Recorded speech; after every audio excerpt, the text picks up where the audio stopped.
Bismillahirrahmanirrahim. Assalamualaikum warahmatullahi wabarakatuh. Apa kabar semua anak-anak kelas 9? Semoga kalian dalam keadaan sehat selalu dan tetap semangat dalam melaksanakan kegiatan belajar. Pada kesempatan hari ini, kita akan masuk dalam materi seni budaya yaitu seni lukis.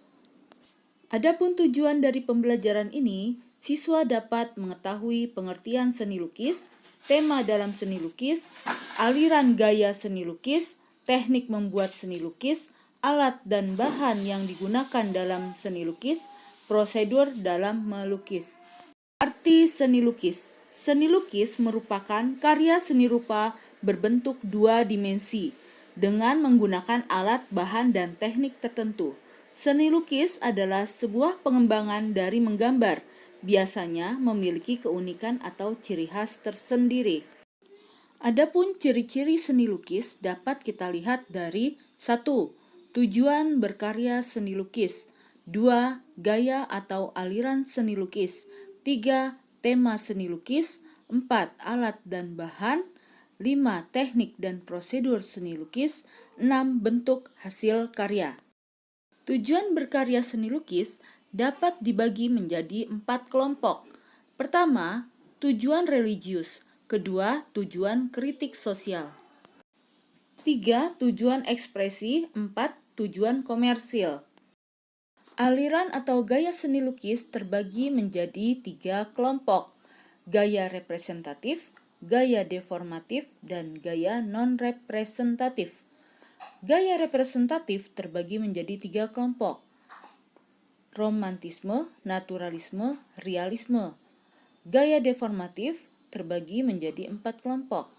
Surrealisme, impresionisme, ekspresionisme, kubisme. Sedangkan gaya non-representatif dapat disebut juga dengan abstraksionisme. Pertama, gaya representatif. Kata representatif berasal dari representasi yang mengandung pengertian sesungguhnya, nyata, atau sesuai dengan keadaan. Perwujudan gaya seni rupa ini menggambarkan keadaan yang nyata pada kehidupan masyarakat atau keadaan alam. Gaya seni rupa yang tergolong representatif antara lain romantisme, naturalisme, dan realisme. A. Romantisme. Istilah romantisme berasal dari roman yang berarti cerita dan isme yang berarti aliran atau gaya.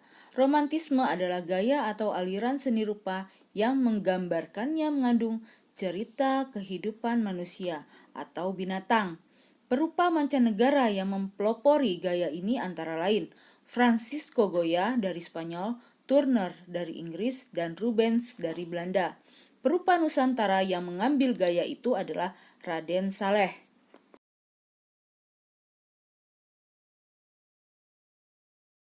B. Naturalisme.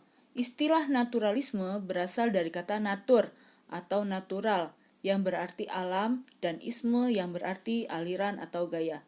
Naturalisme adalah gaya atau aliran seni rupa yang menggambarkannya sesuai dengan keadaan alam atau alami. Pelukis gaya ini pada umumnya mengambil pemandangan alam sebagai objeknya.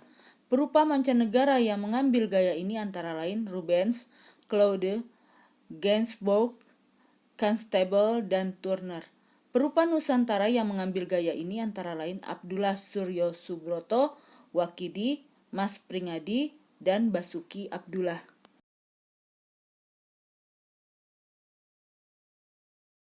C. Realisme.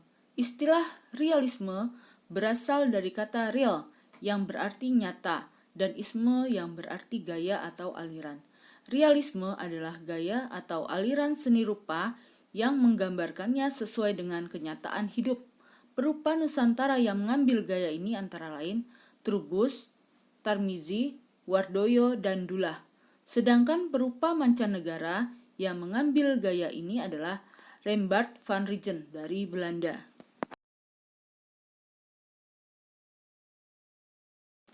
Aliran kedua, deformatif. Istilah deformatif berasal dari deformasi yang berarti perubahan bentuk. Bentuk alam dirubah sedemikian rupa sehingga menghasilkan bentuk yang baru, namun masih menyerupai bentuk aslinya. Gaya seni rupa yang tergolong deformatif antara lain surrealisme, impresionisme, ekspresionisme, dan kubisme. A. Surrealisme. Istilah surrealisme berasal dari kata sur yang berarti melebih-lebihkan, kata real yang berarti nyata, dan isme berarti gaya atau aliran. Surrealisme adalah gaya atau aliran seni rupa yang menggambarkannya melebih-lebihkan kenyataan. Bahkan ada yang menyebutnya otomatisme psikis yang murni atau mimpi. Perupa mancanegara yang mempelopori gaya ini adalah Salvador Dali.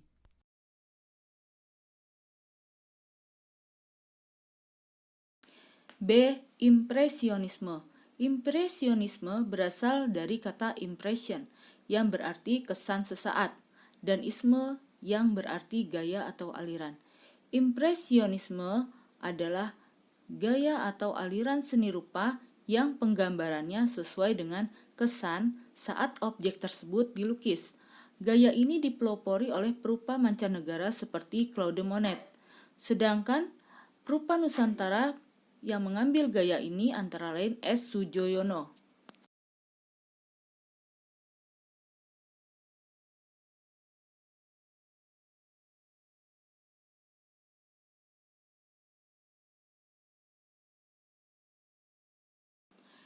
C. Ekspresionisme. Ekspresionisme berasal dari kata expression yang berarti ungkapan jiwa yang spontan dan isme yang berarti gaya atau aliran. Ekspresionisme adalah gaya atau aliran seni rupa yang penggambarannya sesuai dengan keadaan jiwa perupa yang spontan pada saat melihat objek lukis. Gaya seni rupa ini dipelopori oleh pelukis Belanda bernama Vincent van Gogh. Perupa Nusantara yang mengambil gaya ini adalah Affandi.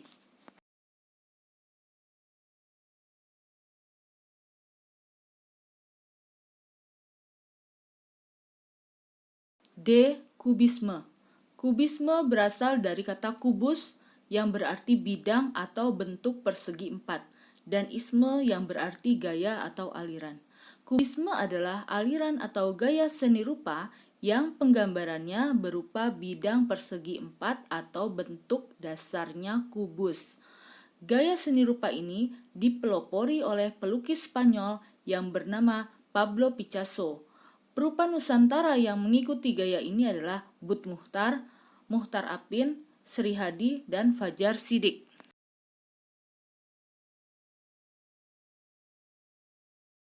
Ketiga, gaya atau aliran non-representatif atau abstraksionisme.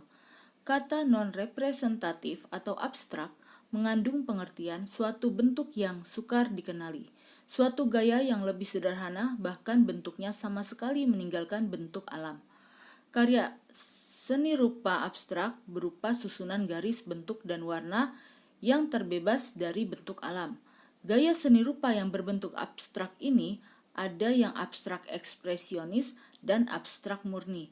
Gaya ini dipelopori oleh perupa mancanegara antara lain Paul Klee, Piet Mondrian, Wassily Kandinsky, dan Jackson Pollock. Perupa Nusantara yang mengikuti gaya ini adalah Amri Yahya, Fajar Siddiq, Bud Muchtar, dan Sri Hadi.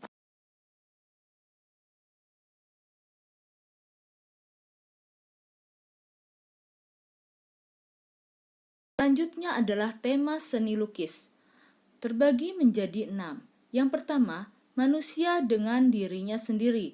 Seseorang menggunakan dirinya sendiri sebagai objek lukisannya. Hal ini dapat dijumpai pada pelukis ekspresionis Nusantara Affandi yang beberapa kali membuat lukisan berupa potret diri.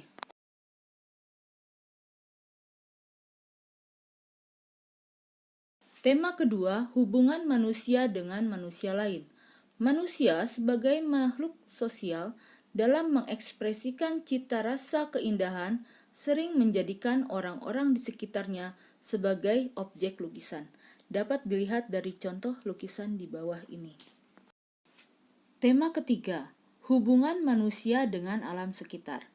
Alam yang ada di sekitar manusia dapat juga dijadikan objek karya seni rupa, seperti binatang, tumbuh-tumbuhan, persawahan, pegunungan, sungai, danau, laut, awan, langit, bintang, bulan, dan matahari.